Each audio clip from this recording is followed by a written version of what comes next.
optimalkan. Di sini kenapa kita harus belajar ruqyah? Kenapa kita harus belajar ruqyah? Jawabannya karena ruqyah adalah cara untuk selamat dari penyakit. Karena Allah Subhanahu wa taala telah berfirman dalam Al-Qur'an, "Wa nunazzilu minal Qur'an ma huwa syifaa'u wa rahmatul lil mu'minin." Tidak kami turunkan Al-Qur'an kecuali menjadi obat dan rahmat bagi orang-orang yang beriman.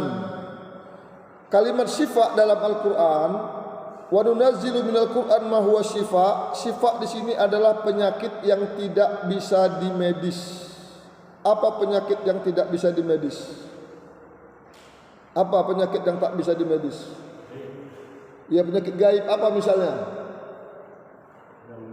Gangguan jin, ialah santet, pelet, kesurupan. Apalagi yang lain yang nggak bisa dimedis? Ya, penyakit ain karena mata yang dengki. Apalagi yang lain? Saya kasih hadiah lah yang dapat jawab 3 lagi. Saya kasih hadiah. Sebutkan 3 lagi penyakit yang tak bisa dimedis. Nih, saya kasih hadiah. Ini Al-Quran. Kalau kurang saya kasih daun bidara. Dua saya kasih. Sebutkan 3 lagi penyakit yang tidak bisa dimedis. Ya, itu termasuk penyakit jin. Santet, pelet, ain, tadi sudah disebutkan. Yang belum disebutkan, sebutkan lagi 3 penyakit yang dimedis. Apa?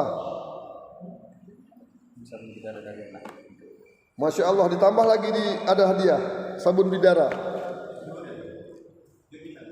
Hah? Juhud masuk di ruqyah. Kalau juhud udah bagus lah.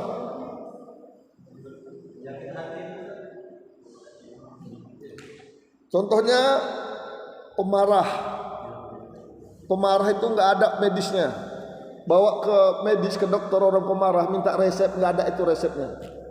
Cari ke apotik penyakitnya, aku pemarah, tolong keluarkan obatnya, nggak ada itu penyakitnya. Pencuri, perajuk, pemalas, perampok, pembunuh, pemabuk, nggak ada obatnya itu. Obatnya hanya di Al-Quran. Ini yang dibawa Nabi. Yang dijumpainya Umar, Khalid bin Walid, pembunuh, perampok, pezina. Nabi obati dengan Al-Quran. Karena Nabi kita sudah mengatakan, khairukum man ta'allama al-Qur'anah wa 'allamah. Sebaik-baik kalian adalah orang yang belajar Al-Quran dan mengajarkan Al-Quran. Jadi kalau kita mau selamat dari penyakit yang tadi, penyakit-penyakit yang tidak bisa dimedis, tidak ada jalan lain, kita harus belajar ajarkan masyarakat dengan Al-Quran, dekatkan masyarakat dengan Al-Quran, masyarakat akan menjadi lebih baik untuk bebas dari penyakit. Yang kedua, kenapa kita harus belajar ruqyah? Karena dijauhkan dari gangguan jin dan pengaruhnya. Jadi jin itu bisa mempengaruhi manusia. Masuk. Jin itu bisa membuat kita berubah sifat. Sifat kita bisa berubah. Yang dulunya rajin, yang dulunya taat, bisa jadi pemalas. Mau tidur aja, mau makan enak tapi nggak mau kerja. Nah, itu gangguan jin. Berubah sifat. Yang dulunya rajin ibadah jadi malas ibadah. Yang dari rajin ke masjid nggak mau ke masjid, bisa gangguan jin. Jadi dia bisa merubah sifat. Kalau sifat seseorang itu sudah berubah, itu harusnya kita pahami. Ini anakku ini kok udah berubah nih, mau tidur aja jadi pelawan aja, yang dulunya jadi baik, yang dulunya rajin baca Quran jadi malas, jadi main game, main macam-macam, nonton video-video yang lain. Kita harus perhatikan. Yang ketiga, kenapa harus belajar ruqyah? Karena takut akan ancaman Allah.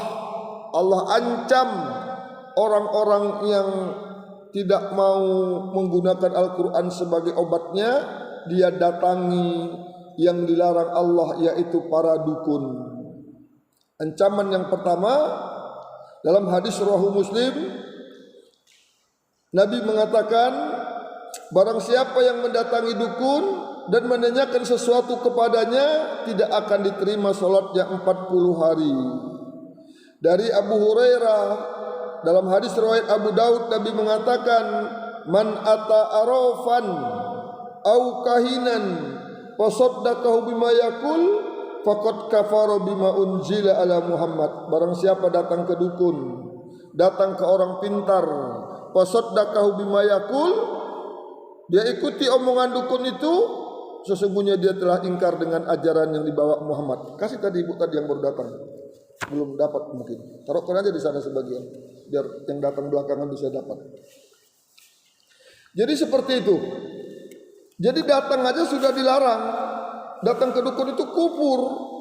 Kalau dia bawa itu, dia dulu berobat ke dukun, dia dikasih jimat sama dukun, atau dukunnya sekalian, sampai matinya nggak bertobat, ancamannya lebih keras. Masya Allah, luar biasa.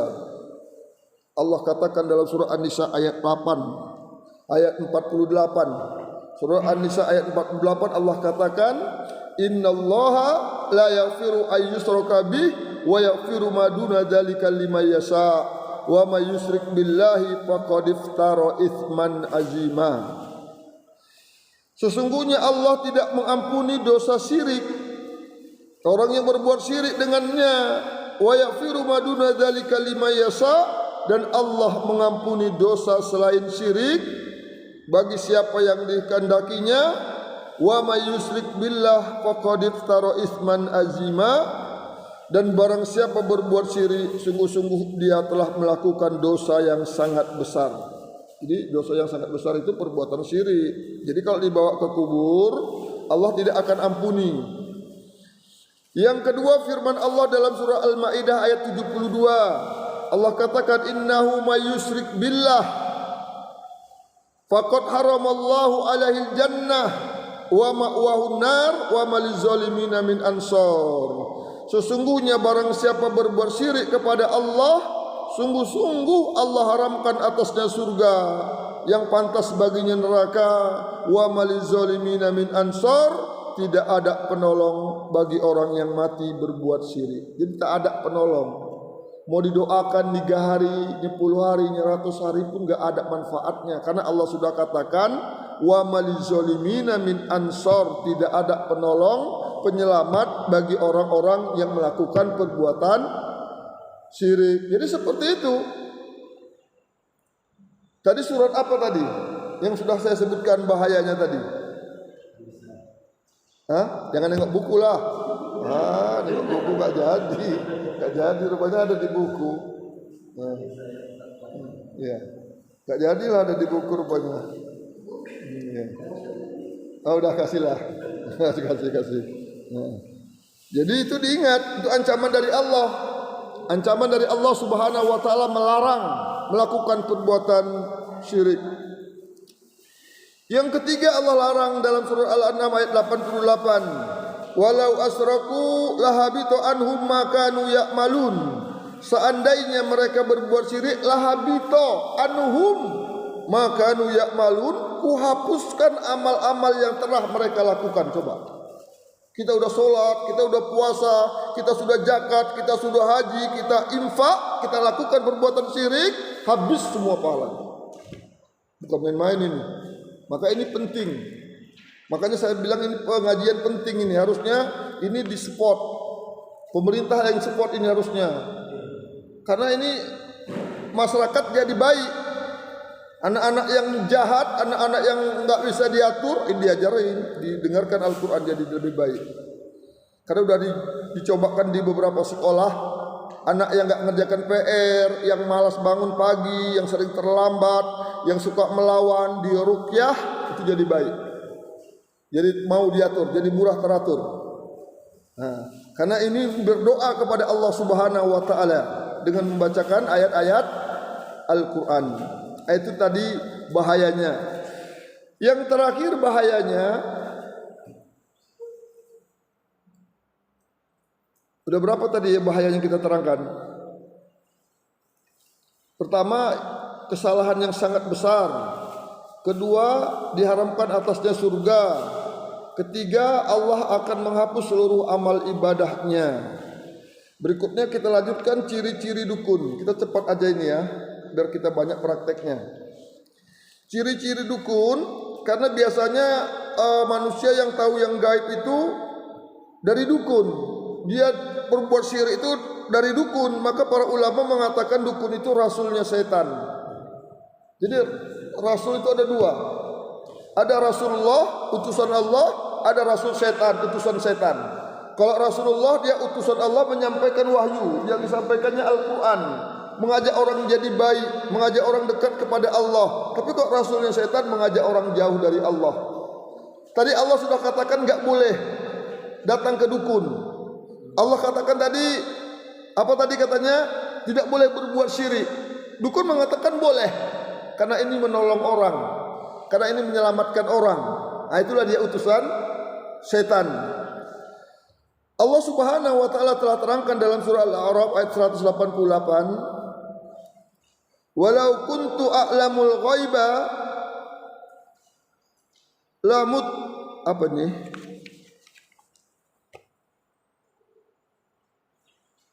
"Lastaktartu min khairi wa ma masanni su'."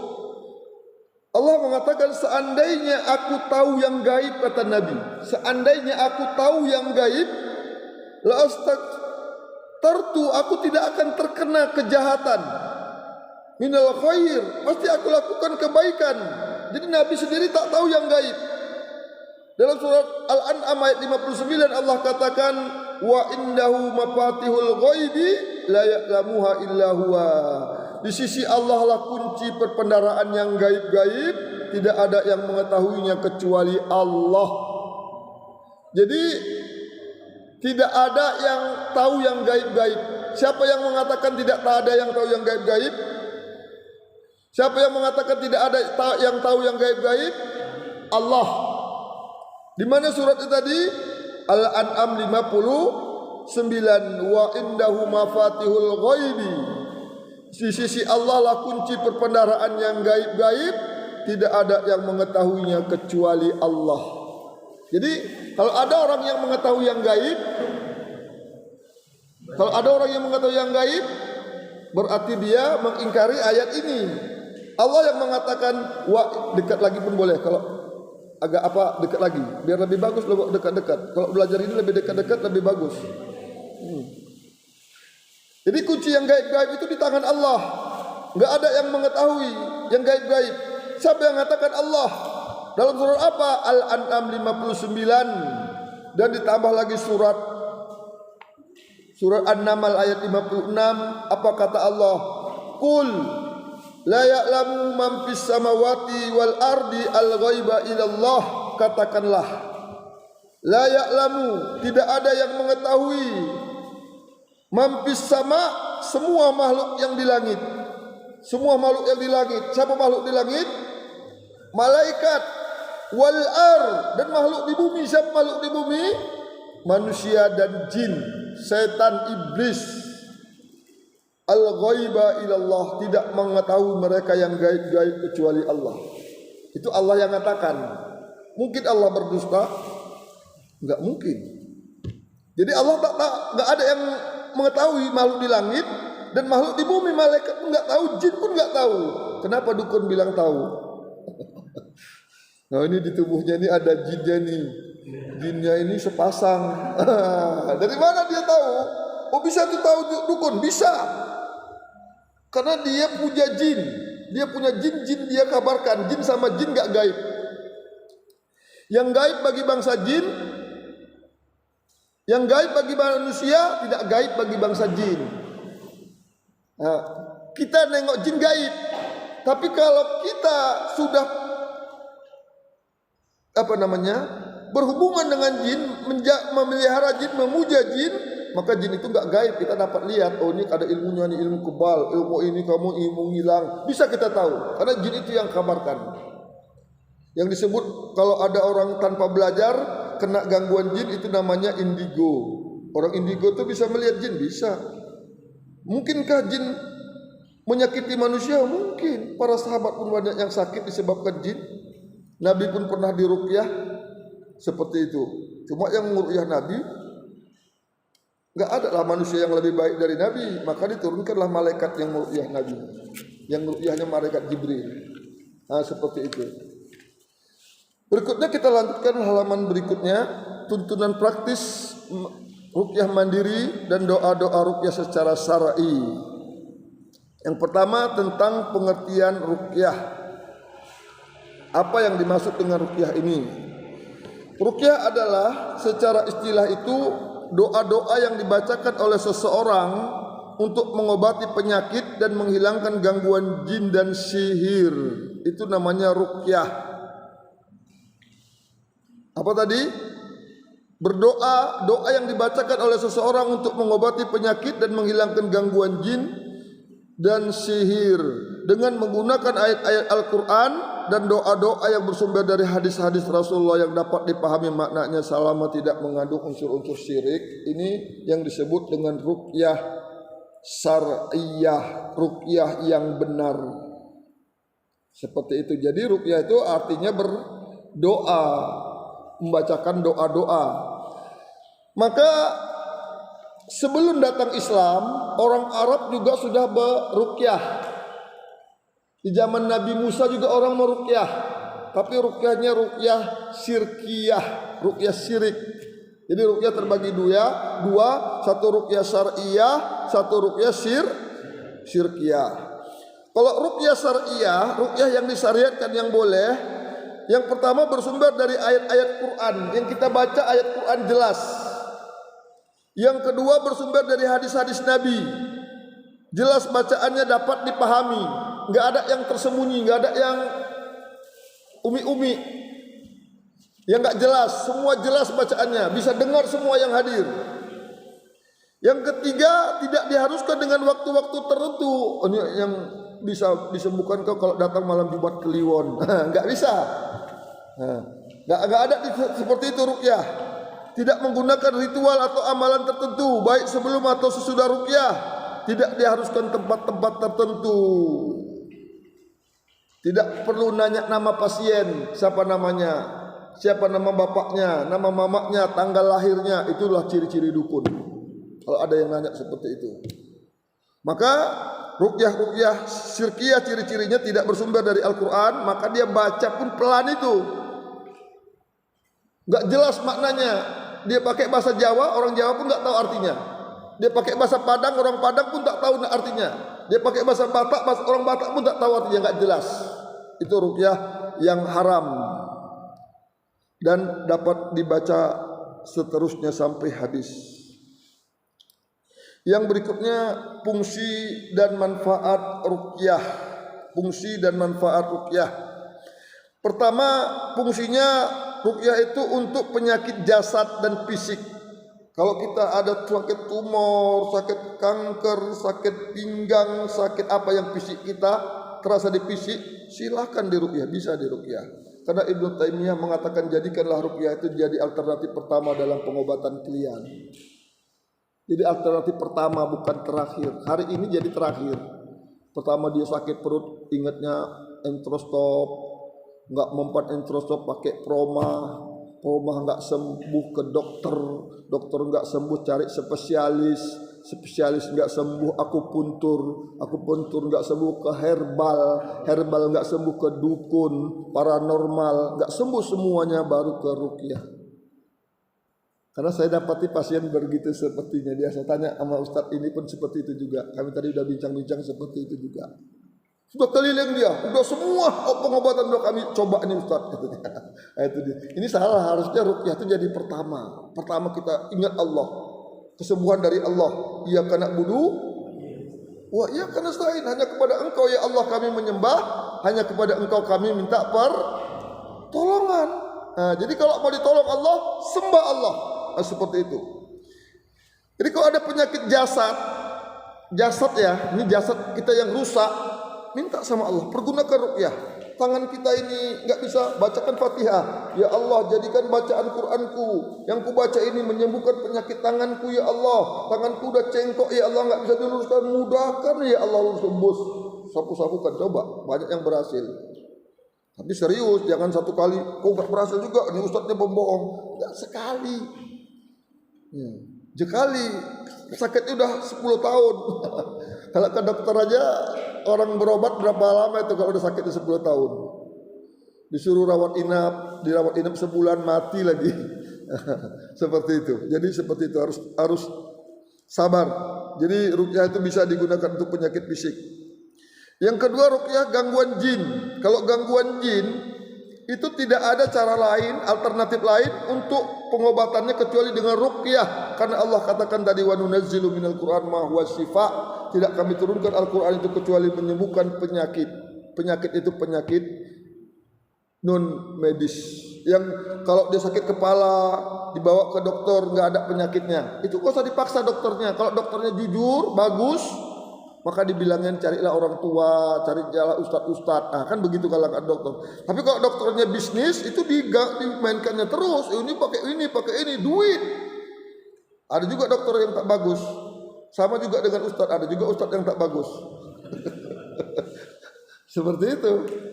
Ini apa nih ustad? Boleh kalau sekali-sekali. Kan itu tak bagus namanya ustad. Orang haram kok dibuatnya sekali-sekali. Nah, seperti itu.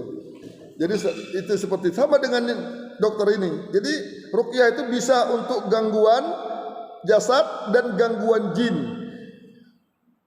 Kalau kadang-kadang ada dua komplikasi antara penyakit jasad, penyakit medis dan non medis, bergabung dia disebut dengan komplikasi. Karena kalau udah gangguan jin itu menahun, kelamaan salah pengobatan, dia bawa ke dukun, ke orang pintar, ke sana kemari tanpa pengobatan yang benar, itu bisa merusak fisik. Jin itu bisa merusak fisik, bisa merusak sifat, bisa merusak saraf, bisa merusak jasad. Bahkan bukan itu saja yang dirusak, ukhuwah, persaudaraan. Dalam Al-Quran surat Al-Baqarah 102 Allah katakan bainal mar'i wa zaujih, memisahkan hubungan suami istri. Maka sering benci aja nengok istrinya, tapi nengok istri orang nggak benci. Atau suami gitu juga, istri-istri nengok suaminya benci aja, nengok suaminya pula marah kali, mau marah aja. Tapi suami orang nggak, disuruh bagus bang, ramah ngawan di suami orang. Itu ada gangguan indikasinya namanya. Seperti itu. Karena bainal mar'i wa zauji, ingin memisahkan hubungan persaudaraan suami istri, seperti itu. Berikutnya ruqyah rumah atau tempat-tempat yang lain lah. Tempat-tempat jualan, toko, rumah, kebun yang ada indikasi gangguannya. Biasanya kalau rumah yang ada gangguannya, itu ciri-cirinya rumah itu tercium bau-bau yang tak ada bendanya. Tiba-tiba malam-malam kok bau bangke, dicari bangke tak ada. Tiba-tiba kok bau busuk, dicari busuk tak ada. Macam-macam baunya tuh, ada bau pandan, bau bunga, bau kemenyan, tapi tak ada bendanya. Itu gangguan jin. Cepat-cepat kita berlindung. Kalau gitu cium bau, a'udzubillahi minasyaitonirrajim. Ya Allah, selamatkan diriku, keluargaku dan hartaku ya Allah. Kalau enggak kadang-kadang bisa hilang uang. Tuyul, yang katanya tuyul itu seperti itu dia. Kita nikmati baunya. Enaknya bunga ini, duitnya itu bisa hilang.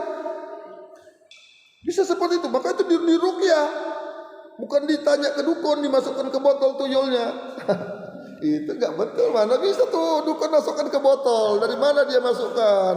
Itu bodoh namanya tuh. Itu namanya dukun palsu yang bisa masukkan ke botol. Kok dukun asli enggak bisa? Dukunnya yang dimasukkan ke botol sama jin. Nah, seperti itu. Jadi itu gangguan rumah. Kalau dia di badan itu ada gangguan, ciri-cirinya orangnya emosional, temperamen, nggak bisa tertahan marah, mau marah aja, apapun nggak peduli di depan itu mau marah aja, nggak bisa ditahan itu. Yang kedua, payah ibadah, malas sekali mau ibadah, nunggu nantilah sebentar lagi lah, dikerjakan ibadah juga karena udah ngaji-ngaji. Kalau yang nggak ngaji sama sekali tidak ibadah itu nanti jadinya. Yang ketiga, sering mimpi. Mimpinya mimpi menakutkan, mimpi jumpa orang-orang mati, atau mimpi hubungan suami istri.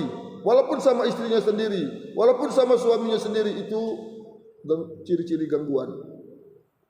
Itu makanya kita perlu belajar ruqyah. Saya pernah cerita berdua di masjid silaturahim tentang seorang yang sering mimpi. Rupanya ada orang dari jauh nguping. Saya bilang ciri-ciri gangguan jin sering mimpi begini. Nah, udah pergi bapak ini datang dia, saya pun sering mimpi lah Ustaz. Istri saya pun sering mimpi juga. Jadi kami rumah tangganya dingin. Istrinya mimpi hubungan suami istri, suaminya juga mimpi hubungan suami istri. Jadi mereka gak ada berhubungan. Dingin rumah tangganya. Orang hampir tiap malam mimpi. Jadi datanglah ke rumah, saya bilang. Datanglah mereka ke rumah berdua. Saya ruqyah, bacakan Al-Quran. Muntah-muntah dua-dua. Udah enak badannya. Cerita kami baru pulang ruqyah tadi sama tetangganya. Apa masalahnya? Kami sering mimpi ya bang. Aku pun sering mimpi, kata tetangganya. Jadi di ruqyah mereka lah tetangga tadi. Seperti saya meruqyah, kesurupan. Di teleponnya lagi saya. Ustadz datanglah ke rumahku. Di mana rumah kamu? Di Tanjung Berawa. Saya pas ngajar di Binjai. Saya di Binjai nih, mana bisa saya datang? Saya ada pengajian. Jadi Ustadz nggak bisa datang. Bukan saya nggak bisa datang, saya lagi ngajar. Jarak Binjai ke Tanjung Berawa itu berapa jam? Udah lama juga itu, saya bilang. Nggak bisa hari ini. Jadi Ustadz nggak bisa. Bukan nggak bisa, saya bilang belum bisa waktu sekarang. Dimatikan teleponnya. Marah dia nampaknya. 3 hari kemudian saya tanya. Jumpa lagi di masjid silaturahim sholat. Cemana yang kau meruqyah semalam? Ku tinggal pergi Ustaz, gak tahu apa lagi yang ku buat. Jadi inilah kita perlu belajar. Jadi bukan harus muntah kayak tadi. Kadang-kadang kesurupan, itulah perlu belajar ini. Kalau istri kita, anak kita, keluarga kita yang ada gangguan, gimana kita tanganinya? Ini bisa semua. Ruqyah ini gak ada yang gak bisa. Yang penting orang Islam, Muslim, mau ibadah kepada Allah, mau ninggalkan dosa, ninggalkan maksiat, Masya Allah. Bisa semua. Gak perlu takut. Gak perlu takut sama jin. Walaupun dia nanti datang di alam nyata misalnya. Muka kamar ada genderuwo, matanya merah kayak jengkol. Gak perlu takut. Karena dia lemah. Contohnya lemah. Siapa kita yang jago pendekar? Misalnya. Yang jago berantam bertumbuk, bergulat. Misalnya Jet Li lah. Jet Li atau Jackie Chan. Siapa lagi yang pemain-pemain hebat? Kasih pedang tajam, suruh terjun ke laut bertarung sama ikan paus. Siapa yang menang? Ikan paus apa yang petarung tadi? Ikan paus. Kenapa menang ikan paus? Bukan di alamnya. Diambil ikan paus, taruh ke sini, suruh bertarung sama ini. Bapak ditengok ini aja pelotot, mati ikan paus. Kenapa mati ikan paus? Bukan di alamnya. Begitu juga jin. Kalau masuk di ke alam dunia, ditinggalkannya alam gaibnya, lawan. Dia lemah. Tapi lawannya pakai senjata. Jangan lawan membabi buta. Kita pun kalau berantem membabi buta, tutup mata, tumbuk-tumbuk ingus, bengkak juga muka kita kena sepak orang. Jadi pakai senjata, apa senjatanya? Nabi katakan ad-du'a silahul mu'min. Doa itu senjata orang beriman. Doa. Nampak dia genderuwo, buka pintu genderuwo besar. Kau genderuwo. A'udzubillahi minasyaitan, ku tangkap. Hilang dia terus. Coba praktekkan nanti kalau jumpa. Jangan takut, gak perlu takut. Dia lemah. Inna kaida syaitona do'ifa. Sesungguhnya tipu daya setan itu lemah. Allah katakan dalam Al-Quran. Inna kaida syaitona do'ifa. Sesungguhnya tipu daya setan itu lemah. Jangan takut. Maka kita, karena kita sering nonton film penakut, film horor, suster-suster ngesot, film tuyul, kayaknya setan itu hebat. Enggak kuat dia, enggak akan kuat. Tapi kita beriman dengan Allah. Kalau kita tak beriman, lemah kita. Memang dia dirusaknya iman kita, maka dia mau mengganggu manusia, dirusaknya dulu keyakinan dan iman kita. Kalau kita sudah malas-malas sholat, malas-malas ngaji, malas baca Quran, malas beriman, malas berbuat yang baik, baru bisa diganggu di tubuh kita. Baru dia berkuasa. Makanya kalau kita diusahakannya kita jangan sholat, jangan berinfak, jangan puasa. Berpuasalah di tubuh kita. Dia menjauhkan kita dari Allah Subhanahu wa taala. Selama kita masih kuat, mana bisa dia menang? Orang Allah katakan inna kaidat syaitana do'ifa. Nabi pernah sholat, Allah Akbar, sholat di masjid. Tiba-tiba diganggu setan, nampak wujud setannya. Nampak di hadapan Nabi. Datang Nabi dipegang leher jin. Sambil sholat pegangnya gini sholat. Apa kata Rasulullah? Kalau saya tidak teringat doa saudara saya Sulaiman, saya ikat setan ini di tiang Masjid Nabawi agar menjadi permainan anak-anak Masjid Nabawi. Jadi jangan takut, bisa diikat. Kalau nampak, kalau nggak nampak jangan dimasukkan botol. Mana bisa masuk nggak nampak? Itu action aja. Nggak bisa dimasukkan, itu action. Siapa yang tahu dia masuk botol? Nah, seperti itu nggak betul itu seperti itu. Jadi seperti itu. Jadi jangan takut. Kayak tadi itu, jangan takut. Kita tanamkan itu seperti itu. Jangan tonton film-film itu. Supaya nggak masuk, nggak ada benak di kepala kita, kepala anak dan keluarga kita ada takut sama jin. Jangan dikasih tonton, nggak boleh ditonton itu film itu. Kalau kita tonton berarti kita senang, berarti senang dengan jin. Nggak senang, nggak boleh ditonton itu, haram, dilarang. Yang berikutnya, mintalah dengan ruqyah semua kebutuhan kita seperti kesehatan dan kesembuhan. Jadi kita baca Quran untuk sehat. Ya Allah ya Rahman, jadikan bacaan Quranku menyehatkan badanku ya Allah, mencerdaskan pikiranku ya Allah, menguatkan fisikku ya Allah. Baca Fatihah, hembuskan, sapukan. Bisa, nanti kita praktekkan, kita coba. Bisa, silakan. Untuk anak, ya Allah, jadikan bacaan Quranku mencerdaskan kepala anakku ni ya Allah, IQ-nya ya Allah, supaya anakku mudah menghafal Quran. Jauhkanlah dia dari gangguan setan, gangguan jin, gangguan yang membawa dia perbuatan dosa. Minta, sapukan ke anak. Tapi kita nggak pernah kita buat, ini masalahnya. Jadi nggak ada perlindungan anak kita secara gaib. Yang kedua, kelapangan hati, lapangkan hati, melapangkan hati. Jadi anak itu nggak mudah pemarah, nggak berdendam. Kejernihan pikiran, keikhlasan hidup, kebersihan jiwa dari sesuatu yang haram,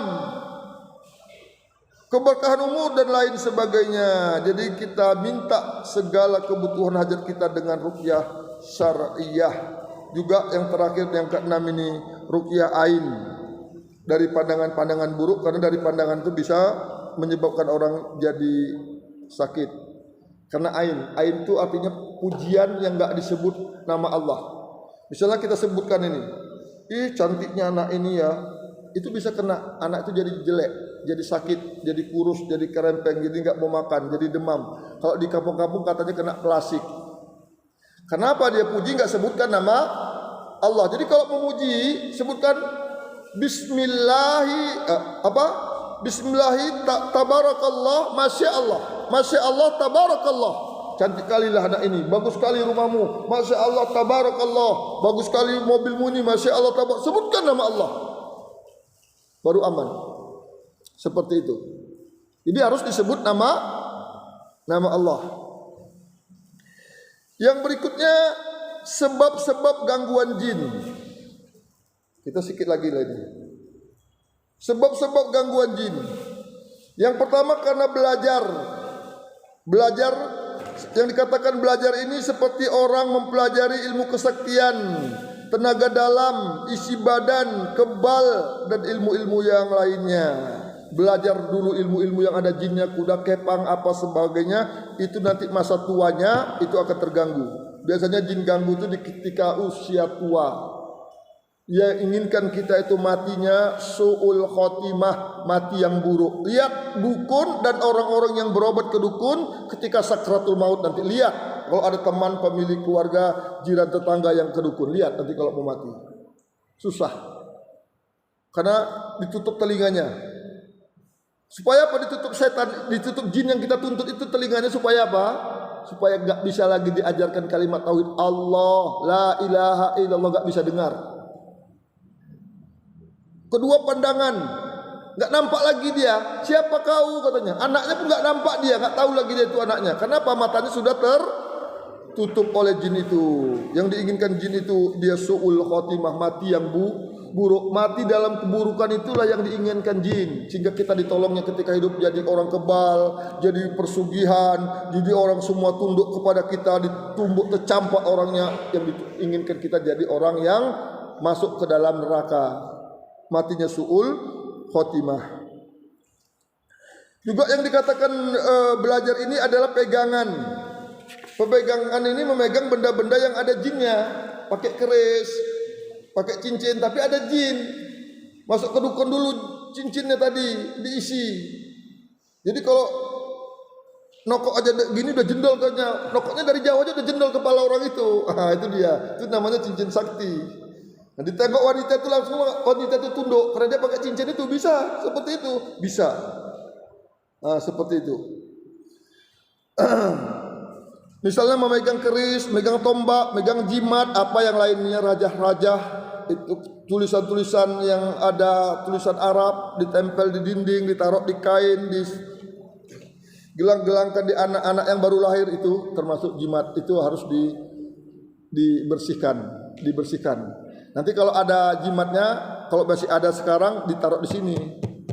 Kalau enggak ada ya dibawa pulang nanti dibakar di rumah. Itu jangan ada jimat-jimat itu di rumah. Kalau itu masih ada, matinya nanti sengsara. Ada hitung-hitungannya di hadapan Allah Subhanahu wa taala. Yang berikutnya warisan. Jin warisan. Jin nasab yang disebut dengan jin kodam. Jin nasab ini didapat dari kakek-kakek nenek leluhurnya dulu nuntut ilmu jin. Jadi kakek kita nggak tahu kita ke 10 yang di atas, buyut-buyut yang entah keberapa di atas, dia sakti dulu pendekar bukan serbaguna, tak serbaguna kan gedung ya kan, gedung serbaguna, mandraguna. Jadi kakeknya itu bisa kena ke cucunya sekarang. Itu namanya jin warisan, ilmu nasab. Itu faktor keturunan dari kakek leluhur. Nanti kita bersihkan itu insya Allah. Kita ajari cara bersihkan jin leluhur ini. Yang namanya jin kodam itu bisa dibersihkan karena jin yang di tubuh kita tuh ada 2. Pertama jin kodam itu datangnya dari leluhur, dari warisan. Kedua jin korin. Jin korin ini datangnya ketika kita lahir udah ada, nggak ada yang lepas itu. Ada pembahasan saya tentang ini. Karena kita nggak panjang-panjang di sini, nggak kita terangkan ini jin korin. Jin korin itu ketika kita lahir dimasukkan 2 jin. Satu yang mengajak kebaikan, namanya malaikat. Satu namanya jin yang mengajak keburukan. Maka kalau ketika kita berhadapan itu tetap ada. Ini jangan, ini nggak bagus. Ada bisikan itu, cuma kita langgar karena kita yang menang jin korin tadi. Kenapa jin korin yang menang? Karena kita tidak isi kepala kita dengan ilmu agama. Maka kalau orang-orang jauh dari Al-Quran, nggak pernah ngaji, nggak pernah belajar agama, itu mudah kali dipengaruhi jin korin. Yang buruk dia, kita kasih nasihat bagus pun dilawan.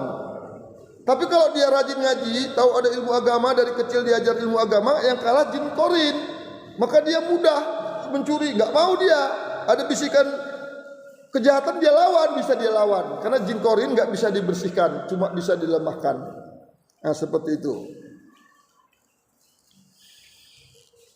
Sampai di sini ada yang pertanyaan? Ada pertanyaan? Ini nampaknya puasa semua nih. Awak pun ikut puasa nampaknya. Sampai ke lahir kerjakan puasa saja. Ada pertanyaan dulu. Kita buka dulu pertanyaan.